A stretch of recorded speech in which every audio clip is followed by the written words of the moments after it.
मित्रों नमस्कार, मैं हूं विचित्र शर्मा और आप देख रहे हैं नए भारत का नया digital platform the DG Mitra India. दोस्तों, मैं आज हिमाचल प्रदेश के आकांक्षी जिला चंबा के जनजातीय क्षेत्र भरमौर की राजकीय केंद्रीय प्राथमिक पाठशाला शिरडी में पहुंचा हूं। और मैं आज यहां इसलिए पहुंचा हूं क्योंकि आज से 3 दशक पहले एक छात्र भी यहां पर पहुंचा था, बेहद ही गरीब परिवार से ताल्लुक रखने वाला साधारण सा छात्र। उस वक्त उसके हाथ में, जहां तक मैं इमेजिनेशन कर पा रहा हूं, एक हाथ में मोटी सी पत्थर की स्लेट रही होगी और दूसरे हाथ में तख्ती और पीठ पर एक मोटा सा बैग रहा होगा और बैग भी फटा पुराना सा रहा होगा। और जो यूनिफॉर्म होगी वो तो इस वक्त इमेजिन ही की जा सकती है क्योंकि उस दौर से मैं भी निकल चुका हूं। वो यहाँ पर पहुंचते हैं, यहाँ से पढ़ाई करते हैं, पढ़ाई करके वो बाहर निकलते हैं। क्योंकि वो गरीब परिवार से ताल्लुक रखते थे, साधारण से छात्र थे और पढ़ाई में भी वो उतनी ज्यादा प्रतिभावान नहीं थे, लेकिन जिस तरह से उन्होंने जिंदगी से संघर्ष किया, उतार चढ़ाव देखे और तमाम सारी सच्चाइयों से पार पाया और फिर वो मुकाम हासिल किया, तो उसके बाद उनको लगा कि उन्हें फिर से वापस अपने उस गांव में, उस गांव के स्कूल में जाना चाहिए जहां पर उन्हीं की याद में उनका बचपन जो है आज भी वहां पर पढ़ लिख रहा है।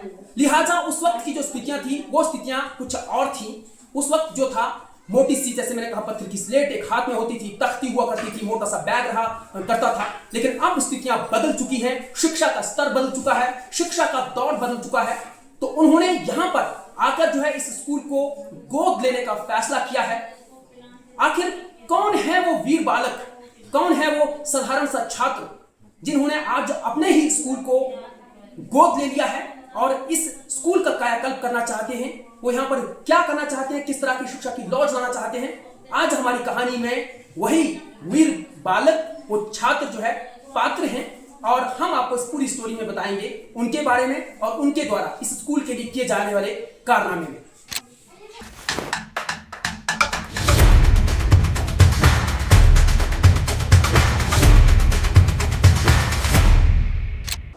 युवाओं के साथ गांव की कच्ची पगडंडियों पर किसी नेता की मानिंद एक दिशा की ओर अग्रसर यह शख्स कोई और नहीं बल्कि वही वीर छात्र है जिन्हें इनके गांव के लोग काका भाई, जबकि गांव के बाहर इन्हें मेद सिंह के नाम से जाना जाता है। मेद सिंह ने आज अपने बचपन के उस स्कूल को गोद लिया है जिसे हम राजकीय केंद्रीय प्राथमिक पाठशाला शिरडी के नाम से जानते हैं। और ऐसा करने वाले मेद सिंह इस क्षेत्र के हीरो बन गए हैं। इसलिए क्योंकि जिस क्षेत्र से मेद सिंह ताल्लुक रखते हैं उस क्षेत्र से कई बड़ी हस्तियां हुई हैं, मगर शायद ही कोई ऐसी हस्ती होगी जिन्होंने अपने उस स्कूल को गोद लेने का कभी संकल्प लिया हो या अपने क्षेत्र के सभी स्कूलों को गोद लेने के बारे में सोचा हो जहां उन्होंने अपना बचपन गुजारा है। जबकि मेद सिंह ने स्कूल ही नहीं बल्कि अपने उस कॉलेज को भी आईटी और फाइनेंशियल लिटरेसी के लिए अप्रोच किया है जहां से उन्होंने अपनी डिग्री मुकम्मल की थी। हिमाचल प्रदेश के जिला चंबा के जनजातीय क्षेत्र भरमौर के छोटे से गांव शिरडी से ताल्लुक रखने वाले मेद सिंह उर्फ काका भाई कल तक भले ही अपने ही क्षेत्र की जनता के बीच उन्हें संघर्षों का पाठ पढ़ाते रहे और खुद भी उन्हीं के बीच संघर्ष करते रहे, मगर शायद ये बात ना तो वहां की रियाया को मंजूर थी और ना ही कायनात को। थक हार कर उन्हें इस क्षेत्र से बाहर जाना पड़ा और अपनी उपलब्धियों को उस बिजनेस क्लास के बीच में ले जाना पड़ा जो प्रतिभाओं की पहचान करना अच्छे से जानती है। नतीजतन आज मेद सिंह करोड़ों रुपए कमाते नहीं हैं बल्कि करोड़ों रुपए बचाए कैसे जाने हैं, आर्थिक विषमताओं से छुटकारा पाकर धन की कमी से कैसे पार पाना है और इस छोटी सी जिंदगी को कैसे खुशहाल बनाना है, इसके मूल मंत्र की चाबी मानो मेद सिंह के हाथ लग चुकी हो।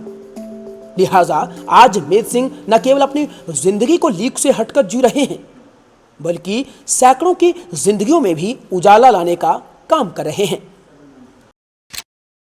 हम अपने जो मैंने प्राइमरी स्कूल अडॉप्ट किया वो मेरा पेरेंट्स स्कूल है और उस स्कूल से मैंने अपना जो पड़ाव शुरू किया था ज़िंदगी का, पढ़ाई का, उस स्कूल को मैंने गोद लिया है। और मैंने इसलिए गोद लिया कि जो वहाँ ननिहाल हैं, छोटे छोटे बच्चे हैं, जो आज का जो डिजिटल युग है उसमें बच्चों को कैसे लिटरेट, कैसे जागरूक, टेक्नोलॉजी के माध्यम से उनको कैसे पढ़ाया जाए, उनका भविष्य कैसे उज्जवल हो, इसके लिए मैंने उसको अडॉप्ट किया है। और हम बच्चों को आईटी एजुकेशन के साथ साथ उनको जो कॉम्पिटिटिव एग्ज़ाम होते हैं उसमें कैसे तैयारी करनी है, तो इस तरह से हम उन बच्चों को पढ़ाएंगे। और हमने अभी शुरुआत में 5 साल के लिए उसको अडॉप्ट किया है। और जो तीसरी से लेकर 5th तक के जो बच्चे हैं उनको हम आईटी से लिटरेसी और कैसे वो प्रॉपर पढ़ाई में उसका सदुपयोग कैसे करना है उसके ऊपर हम बच्चों को कराएंगे, बताएंगे किस तरह से पढ़ाई में वो आईटी कैसे हेल्पफुल हो सकती है। जी, तब बधाई के पात्र है वहाँ के जो CHT हैं, उन्होंने तुरंत उस पर एक्शन किया है और इंटरवेंशन करके उन्होंने अपना कंसेंट दिया था कि ठीक है आप करिए। और इसके लिए मैं उनको स्पेशल बधाई देता हूँ और सभी गाँव वासियों को भी कि उनके जो वहाँ जो टीचर हैं काफ़ी एक्टिव और उन्होंने बिल्कुल अपना रिस्पॉन्स करके हमें उसमें सेवा करने का मौका दिया। जी, राजकीय केंद्रीय प्राथमिक पाठशाला सिरडी के central head teacher Sunil Singh की माने तो मेद सिंह उनकी नजर में वो नायक है जो लीक से हटकर सोचता है। और सबसे बड़ी बात यह कि इस बेटे ने उन सैकड़ों लोगों का पथ प्रदर्शन किया है जो आज समाज के उत्थान के लिए कुछ करने में सक्षम तो हैं मगर करना नहीं चाहते। इनकी माने तो मेद सिंह का फैसला बेहद सराहनीय है। जो यहाँ पर आए थे इनका नाम श्री मेद सिंह जी है। इनका परिचय मुझसे 3-4 दफ़ा पहले भी हुआ है। मैं इनको अच्छी तरीके से जानता हूँ। जब मैंने इनका रिकॉर्ड देखा तो इन्होंने बताया था मुझे कि मैं यहीं से पढ़ कर गया हूँ, तो और मैंने खंगाला तो ये बड़ी अच्छी बात है कि 30-35 सालों के बाद जो यहाँ से बच्चा पढ़ करके निकल करके गया है उन्होंने इस पाठशाला को गोद लिया है। हमारे बच्चों को कंप्यूटर के बारे में शिक्षा देने के लिए, इसके लिए जो एक हमारे सरकार द्वारा मुहिम चलाई गई है, एक तो उसकी पूर्ति हो रही है, दूसरा हमारे बच्चों को जो इसमें लाभ हो रहा है, हमें लाभ हो रहा है कि कंप्यूटर की कक्षाएं जिस पाठशाला से ये पढ़े हैं उसी में हमारे बच्चों को ये लाभ प्रदान कर रहे हैं। इससे बड़ी खुशी की बात कुछ हो ही नहीं सकती। इसके लिए मैं श्री मेद सिंह जी का बहुत बहुत धन्यवाद करता हूँ कि इन्होंने एक अच्छा इनिशिएट लिया है। इन्होंने मुझे इसके लिए स्वीकृति मांगी, मैंने शासन ने स्वीकृति प्रदान की है। इसके लिए मैं आभार व्यक्त करता हूँ और प्रशंसा करता हूँ इस नौजवान की जो इसने इतने यहीं से पढ़ करके इस स्कूल के बारे में बेहतर सोचा और हमें आश्वस्त किया है कि हम भविष्य में अच्छे से अच्छा करने का संकल्प लेते हैं।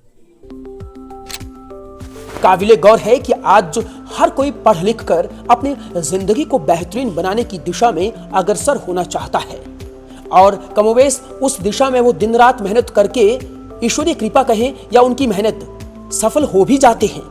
मगर सफलता के बाद कितने ही ऐसे लोग होते हैं जो पीछे मुड़कर उन लोगों के बारे में भी सोचते हैं या उनके साथ जोड़ने के लिए, उनके जीवन के उत्थान के लिए वापस अपने मूल स्थानों में लौटते हैं और उनके जीवन को बेहतर बनाने का प्रयास करते हैं। शायद बहुत ही कम, मगर जो होते हैं वो निश्चित तौर पर कहा ही जा सकता है कि मेद सिंह सरीखे ही होते होंगे, जिन्होंने कभी भूखे प्यासे रहकर तो कभी सैकड़ों मील का पैदल सफर तय करके अपने जीवन को एक ऐसी पटरी पर लाकर खड़ा कर दिया जहां से वो दूसरों की जिंदगियों को भी रफ्तार प्रदान कर सके।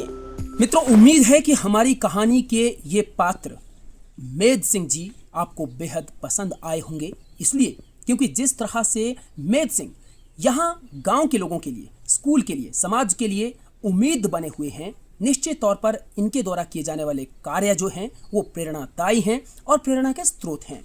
अगर इन्हीं के नक्शे कदमों पर चलते हुए बाकी के लोग भी इसी तरह से अपने स्कूल, अपने समाज, अपने आस पड़ोस के उत्थान के लिए कार्य करेंगे तो फिर हमारा राष्ट्र कहां से कहां चला जाएगा। फिलहाल इस अपडेट में इतना ही। मुझे दीजिए इजाजत और देश दुनिया की खबरों के लिए आप बने रहें द डीजी मित्रा इंडिया के साथ। शुक्रिया।